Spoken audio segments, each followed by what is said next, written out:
Hey there, I'm Michelle, and I'm navigating the challenging journey of motherhood with my precious 4-month-old daughter, Grace. She came into my life during a time of deep vulnerability, 8 months after the devastating loss of my husband, Robert.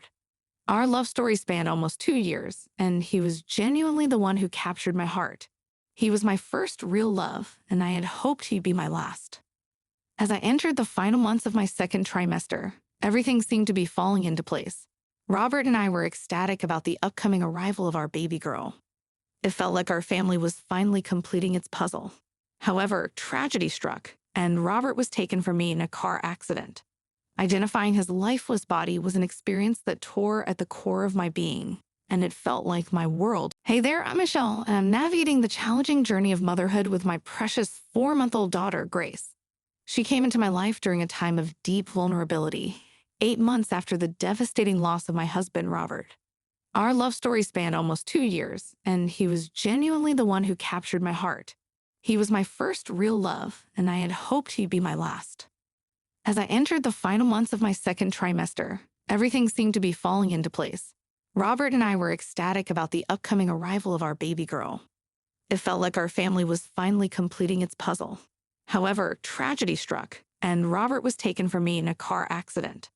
Identifying his lifeless body was an experience that tore at the core of my being, and it felt like my world crumbled around me. In the aftermath, I plunged into a deep depression, hitting what seemed like rock bottom.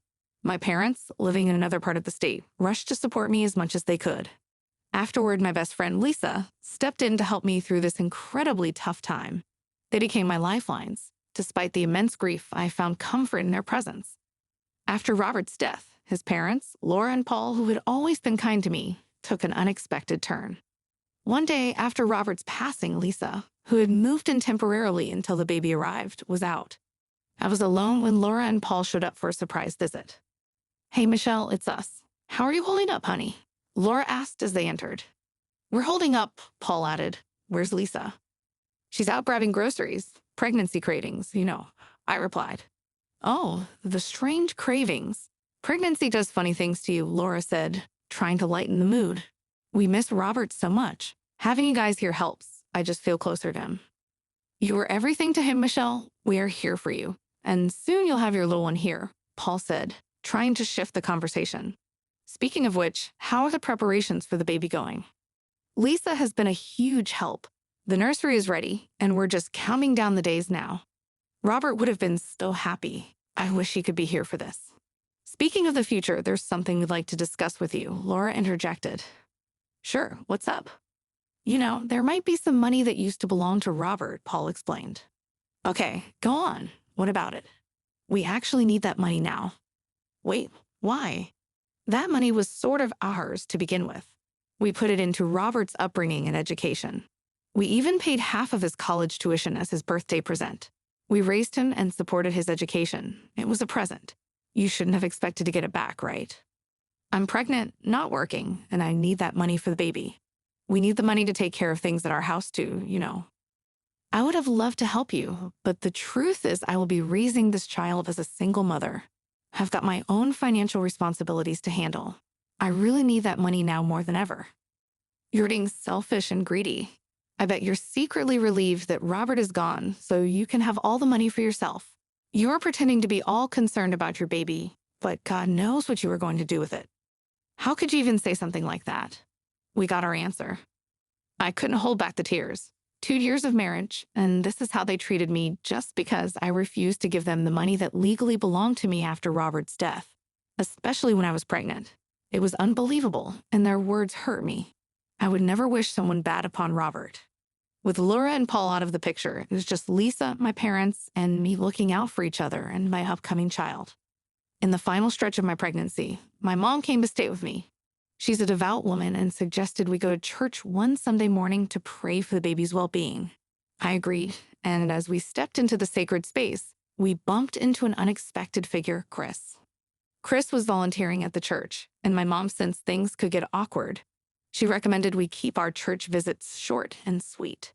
We prayed for the baby and left when the service ended. However, before making a quiet exit, Chris approached us. "Hey, Michelle, can we chat for a sec?"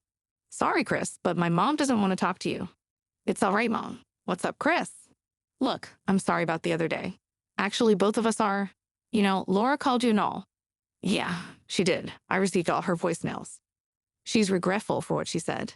It wasn't cool, and she didn't mean any of it. She's having a tough time dealing with losing Robert, and she kind of lost it. So could you maybe think about giving us another chance? What she said was way out of line. Yeah, we get that. We said some messed up stuff too. But can we try to make things right? Maybe give Laura a call. All right, I'll consider it. I went back home and mulled over what Paul had said. It occurred to me that they had lost their son. It wasn't just me who had lost my husband. So I decided to give Laura a call. Hey, Laura. Hello, Michelle. How are you holding up? Well, with the baby due in a month, it's getting more nerve-wracking by the day. I remember those days. They can be incredibly daunting, especially considering Robert's passing. You didn't just lose your husband. You lost the father of your child. I'm truly sorry for my words the other day. You always brought happiness to my son. I appreciate your apology. I'm sorry for not returning your calls earlier. Your grief over losing your son is just as valid, Laura. You're still a part of our family. I've been thinking, despite your reservations about a baby shower, how about we host a small gathering in our place? It would only include us, a few of our close family friends. I'm not sure if it's a good idea. It's getting quite late in the pregnancy. Don't worry, Michelle. We'll take care of everything. Consider it a gift from us to you. Well, okay, I'm in. I'll send you the details via text. It was a sweet gesture for Laura to organize the baby shower, even though I hadn't initially wanted one. I talked it over with my mom, and she thought it was a nice idea too. The next day, Laura texted me asking for a guest list, and the baby shower was set for 2 days later. She told me to dress nicely, relax, and just enjoy the party at her place. Honestly, I was looking forward to it. We hadn't done anything fun since Robert passed away. So I sent her the guest list and went shopping for a maternity dress with my mom. When the day of the baby shower arrived, I went to Laura and Paul's place. It was beautifully decorated with balloons and flowers, and my friends had gathered there. Little did I know that Laura would turn the baby shower into an emotional roller coaster for me. The issue arose because I invited one of my male friends from school, Alex, to the event. He had also been at Robert's funeral and was friends with him. He came up to me. Hey, Michelle, how are you holding up? Alex, it's been a roller coaster, but I'm hanging in there. Thanks for being here. Of course, I wouldn't miss this for the world. You're looking great, by the way.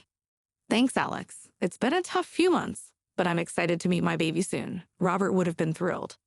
I know he would have. He would have made an amazing dad. Yeah, he would have. It's hard knowing our child won't get to know him. He'll live on in our hearts, Alex, and in this little one. You're right. I promise I'll be there for you and your baby. Thank you, Alex. That means a lot to me. Alex was just being friendly. He was married, and there was absolutely no flirting going on. But for some reason, Laura heard us talking and got fixated on this. She pulled me aside into her room, saying she wanted to talk. I can't believe you're throwing yourself at Alex like that when he's clearly into you. What do you even mean? Do you think I haven't noticed? It's been 8 months since we lost Robert. How can you even think of this? Alex is just a friend. He was even friends with Robert, and now he's chatting you up. What a great friend, huh? He has a wife, and you have the baby of your dead husband in your belly. That isn't stopping you. What? First, you've taken our money, and now you're disrespecting our dead son. I feel so sorry for him. You don't know what it's like losing a child, but I hope you do. Do you even hear yourself? You better keep your little one away from me. I quickly wiped my tears away and decided to bail from the baby shower without making a scene, leaving Laura's place. I felt a mix of sadness and betrayal. Seriously, how could she say those things about me and my baby? It was like she had turned into a monster, and I was terrified of her. My mom, who could tell something was up for my face, came over a few days later. She wanted to know what happened at the baby shower and why I left so early. I did not want to spill the ugly details, so I just said, it's the pregnancy hormones, Mom. I'm all right. Deep inside, I was far from all right. The argument had really shaken me. I decided to keep all the hurt and nonsense to myself. A week later, Laura's name popped up on my phone. I couldn't help but feel anxious after what went down at the baby shower. I had no idea what Laura could want now. It was a text. I'm really sorry for what happened at the baby shower, Michelle. My emotions got the best of me, and I said things I shouldn't have. I overreacted. I deeply regret my words. Of course, I'd love to be a part of the grandchild's life. So here's my offer. When you're ready to welcome the baby, please drop me a message. I'd be crushed if I didn't get to meet the little one. I chose not to dwell on Laura's message, as forgiving her for her early accusations was enough for me. However, her hurtful comments about the baby remained a nagging thought in my mind. I decided to set it aside, as I had more pressing matters to attend to. And it hit me hard. In a moment of overwhelming emotions, I decided to call Laura and Paul. I just needed some connection to Robert, even if it was through his parents. Lisa agreed to look after Grace while I went over to their place to confront them. "You seem to be enjoying that money I transferred, don't you?" I confronted them. "What kind of sick prank is this? I trusted her and let her into the delivery room, and she does this." "Shush, shush. It's not a prank. Now listen to me and don't say a word until I'm done. Lindsay took the baby with her. I can't tell you where, but don't worry. You need to do something for me. Transfer all the money to my account now. With all this craziness for money, I want my baby back. I will call someone, try to shout, and I will text Lindsay. I can't assure your daughter's safety if you do." All right. Anxiety gripped me tightly as I sat in the room, helpless, waiting for Lisa to arrive. But then, about 20 minutes later, a nurse entered the room cradling Grace in her arms. Relief washed over me as I was finally reunited with my baby girl. "Wait, where was she? Is she okay?" "Don't you know? She was with your mother-in-law. She just brought your daughter to me and told me to give her to you." "Do you know where she took her? Is she all right?" And with my mother having returned home, I made a significant decision. I could not let Laura and Paul get away with what they had done.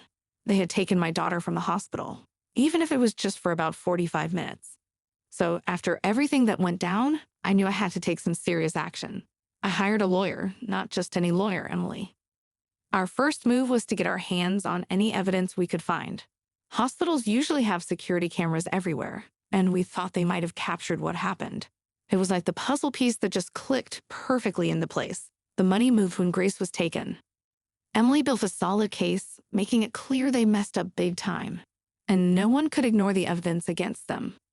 Before I decided to bring in law enforcement to make this a full-blown legal case, I felt the need to have a conversation with Laura and Paul.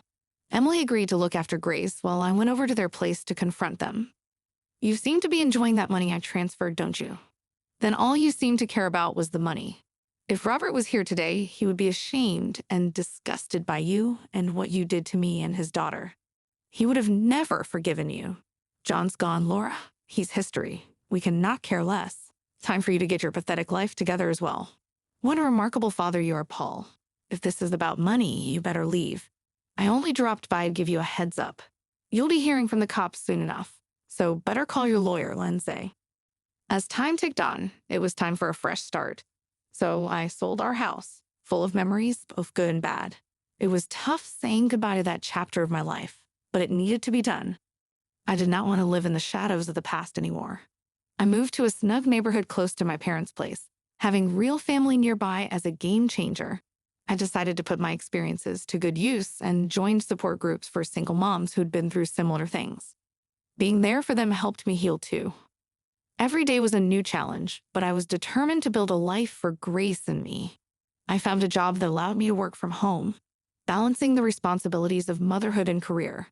Lisa continued to be a constant support, helping with Grace whenever I needed a break. As months passed, the wounds from the past slowly started to heal.